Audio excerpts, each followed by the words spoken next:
जी, तो दोस्तों आपको वेलकम कहता हूँ आई फैक्ट के लर्निंग वीडियो ट्यूटोरियल्स में।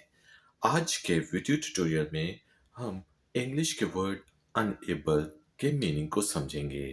फिर वर्ड अनएबल को यूज करते हुए इंग्लिश में 3 सेंटेंसेस बनाएंगे और उनकी ट्रांसलेशन को समझेंगे। ट्यूटोरियल कंसंट्रेशन से देखें क्योंकि फिर है एक एक्सरसाइज। तो शुरू करते हैं जी अपना आज का आई फैक्ट का लर्निंग वीडियो ट्यूटोरियल। दोस्तों, word unable UNABLE unable word able का ऑपोजिट है। एबल का मीनिंग होता है कुछ कर सकना, किसी काम करने के काबिल होना, और अनेबल का मीनिंग है किसी काम करने के काबिल नहीं होना, कुछ ना कर सकना। जिस तरह मैं कह सकता हूं I am unable to come to office today, कि आज मैं ऑफिस आने से कासिर हूं, आज मैं ऑफिस नहीं आ सकता। I am unable to upload YouTube videos, मैं यूट्यूब वीडियोस अपलोड करने से कासिर हूं।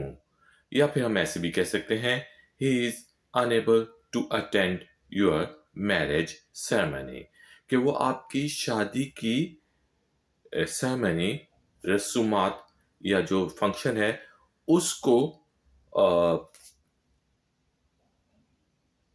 उसमें हाजिर होने से, उसमें शिरकत करने से कासिर है, वो नहीं आ सकता। He is unable to do it.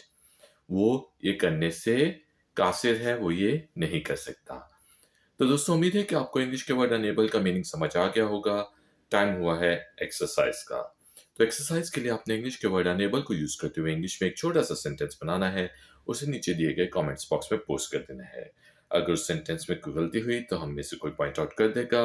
Video पसंद आई है तो लाइक का बटन जरूर प्रेस करें, वीडियो को शेयर करें, और अगर आप चैनल पे नए हैं तो चैनल की सपोर्ट के लिए और नई नई नोटिफिकेशंस के लिए चैनल को सब्सक्राइब करके बेल आइकन को प्रेस कर दें।